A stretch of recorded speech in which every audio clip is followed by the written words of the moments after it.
ప్రకాశం జిల్లా పన్నలూరు మండలం వెల్లటూరు గ్రామంలోను, పీసిపల్లి మండలం చౌటుగోగులపల్లి గ్రామంలోను పట్టాదారు పాస్ పుస్తకాల పంపిణీ కార్యక్రమం జరిగింది. ఈ కార్యక్రమంలో రాష్ట్ర మంత్రివర్యులు బాల వీరాంజనేయ స్వామి, ప్రకాశం జిల్లా కలెక్టర్ రాజాబాబు, కనిగిరి ఎమ్మెల్యే ముక్కు ఉగ్ర నరసింహారెడ్డి మరియు అధికారులు, ప్రభుత్వలు ఈ కార్యక్రమంలో పాల్గొన్నారు.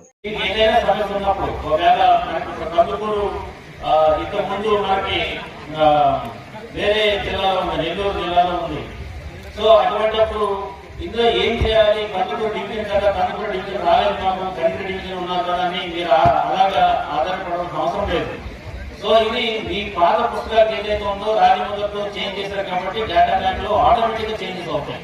సో దయచేసి మళ్ళీ మీరు ఈ పేరు మారింది కాబట్టి చెల్లదు అలాంటి మాటలు ఎవరు మాట్లాడరు. దయచేసి దీని గురించి మీరు ఆందోళన చెందవద్దని ఈ సందర్భంగా తెలియజేసుకుంటూ ఈ అవకాశాన్ని మీరు సద్వినియోగపరచుకోండి. ఏమన్నా లోపాలు గమనిస్తే మాత్రం మీరు కంప్లైంట్ చేయండి, చేసుకొని ఈరోజు బయోమెట్రిక్ అన్ని చేశారండి. ఎన్నిటికి అయిపోయారు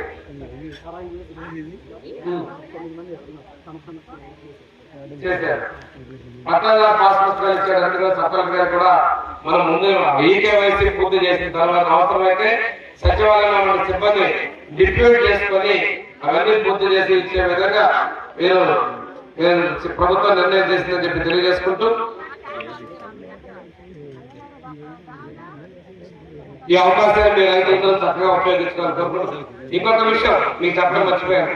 అన్నదాత సుఖీభావ రైతులకి మన ప్రభుత్వం అన్నదాత సుఖీభావం 20,000 రూపాయలు ఇస్తామని చెప్పాం. మొదటి విడత 7,000 ఇచ్చాం, రెండో విడత 7,000 ఇచ్చాం, త్వరలో ఇంకొక 6,000 రూపాయలు ఇస్తున్నాం. ఇప్పటి వరకు 14,000 ప్రతి రైతు అకౌంట్ లో కూడా ప్రభుత్వం జమ చేసింది. రైతుల పట్ల ప్రభుత్వానికి చిత్తశుద్ధి నిరసనం.